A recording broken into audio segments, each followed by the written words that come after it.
Monica, laundromats are going away in droves, and we're losing out on the infrastructure. That's the only thing I'm interested here. The key fees went away, the 30 grand, all that, because we want to spend it on us. I get that. You should be saying that. Here I am doing your job.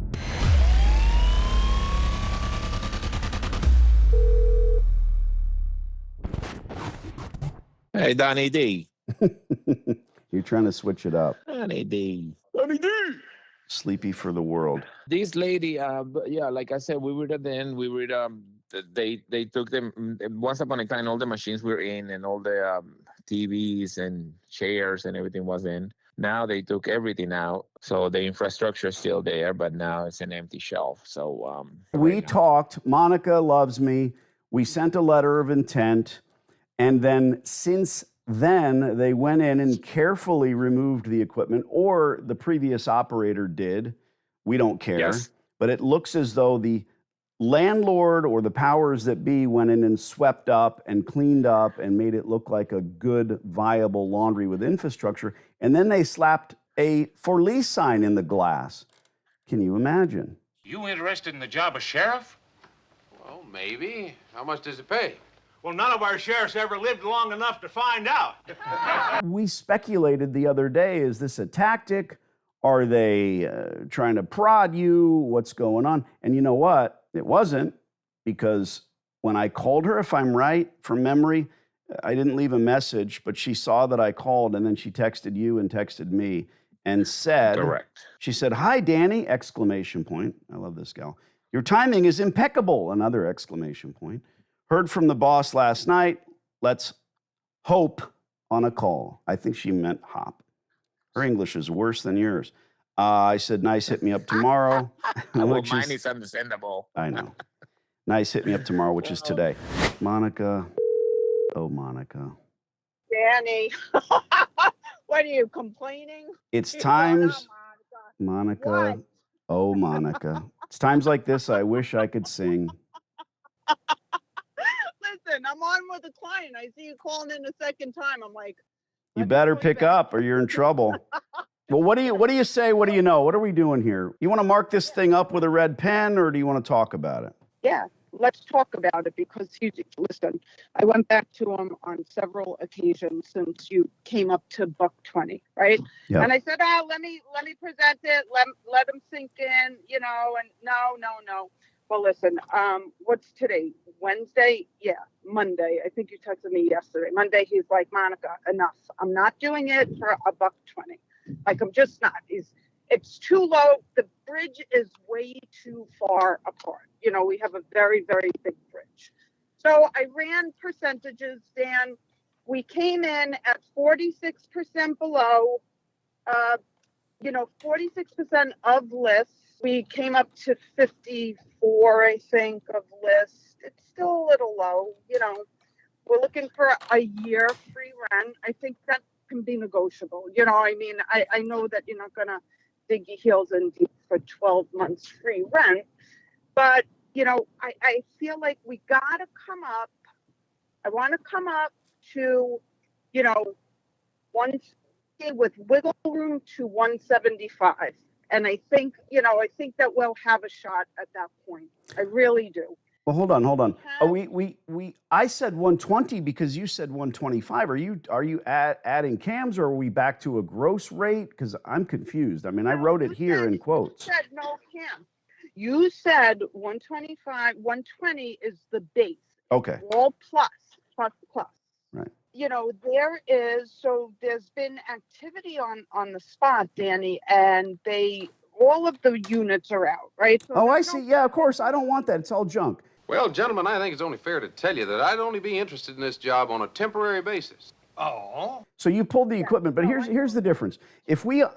Two things. If we take over a laundry through a non-hostile takeover and the equipment is still there, we're going to leave it operating. We don't want to lose the few horrible dregs of society who are still coming in and using the place. So those are, I guess, important customers. We keep them coming in.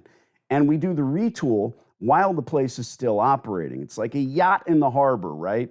That's not where you want it. You want the yacht moving. You want the barnacles to stay on the floor of the ocean, not attached to your vessel. So you got to keep it moving. You'd rather lease a yacht than buy a yacht. And here's the thing about laundries. They got to be operating. So the second thing is I didn't want the equipment. Don't care about the equipment. It was all junk.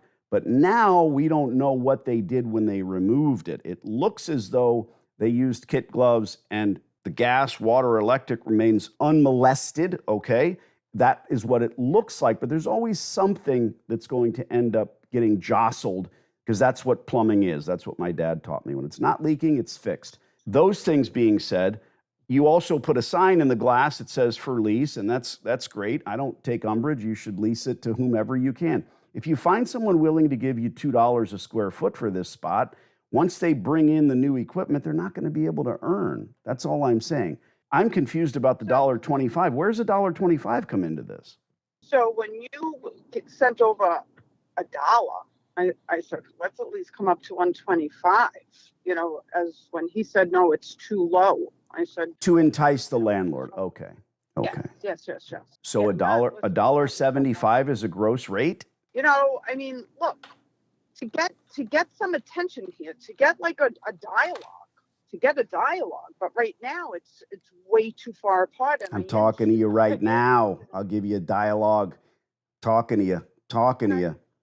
So can you come up to 150 at least, you know, and let me go to him with that. And then, you know, we can move and be willing to go up to 175 because he's going to come back. You know that any business owner, any skilled I don't know that because at the end of the day, this is a laundromat and that's what I have to fall back on. His choices are three.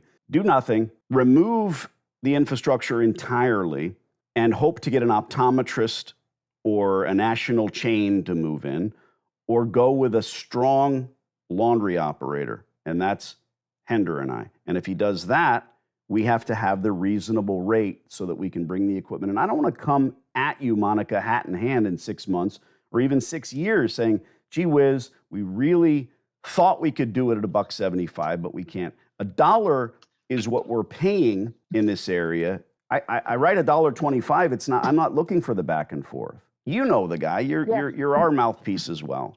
So yeah, I mean, absolutely, yes, I know him, right? And I have a good idea of you. Like I know your model. I know where you are. I know where your head is. I looked at your website.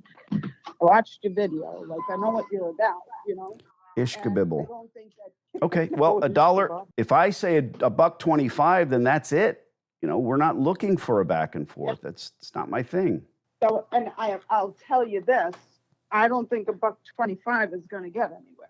Like, that's my honest. The understanding that none of these places make us rich. It is not that. It's the fact that we have to break even within the first 5 years for this to make sense. And we can't be raising prices until we get the consumer in the door. Coat drives in the wintertime, barbecues in the summer. It is a service that we're providing. We're reselling gas, water, and electric. It's tenuous at best. I'm not going to complain, but the lease has to make sense. It's the most important thing. Did you mark up our LOI or just say no? Yeah, he said absolutely not. It is way too low. Well, then you've got me negotiating against myself. You want me to go ahead and come up, but I'm not seeing any, you know, it's way too low. Why would I say $1.25 if it's not going to happen? Right. Well, that's what I'm telling you. Even 125. At 125, at 120, we're at 55% of ask. You know. Well, your ask has nothing to do with a laundromat. Your ask has to do with the market. Your ask. Do you eat Mexican food? Real question. Yeah. No. Okay. Answer. So right next door to a laundromat in Brooklyn on Avenue X and Y, there's a laundromat and a Mexican restaurant. You personally would never even notice the laundromat, never see it. But you might peek over at that restaurant and say, I wonder if that's good. You might even ask the internet. You might ask a neighbor and they say, oh, God, it's great. You'll be a consumer. You'll go in there and eat. But you're not part of the demographic. Right next door is a laundromat that you wouldn't even notice. It's like fat kids in donut shops. You don't even know it's there. That's where we remove ourselves from the asking rate, from the area, from the demographic. Monica, laundromats are going away in droves. and we're losing out on the infrastructure. That's the only thing I'm interested here. The key fees went away, the 30 grand, all that, because we want to spend it on us. I get that. You should be saying that. Here I am doing your job. Yeah, thank you. I'll tell you what. Thank you. I'm going to write it for $1.30, and we'll send it back. But this time you use a red pen instead of all this yada yada yada. You got it. I love you. got it. Goodbye. Danny, I bet you say that to all you Brooklyn real estate agents. Goodbye. Only you.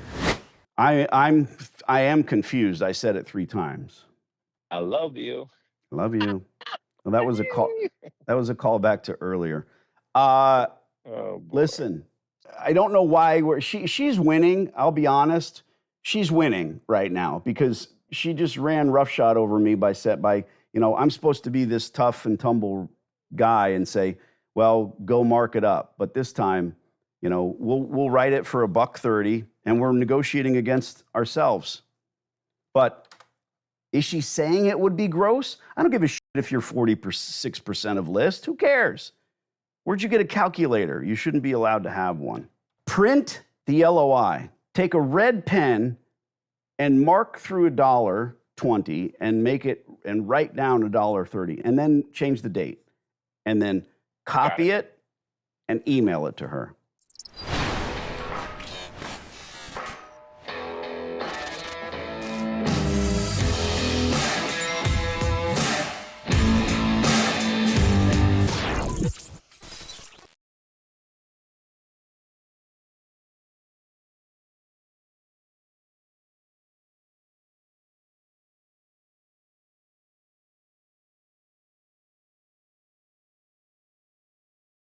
I'm pretty sure this hot water heater's got a few more good years left in it.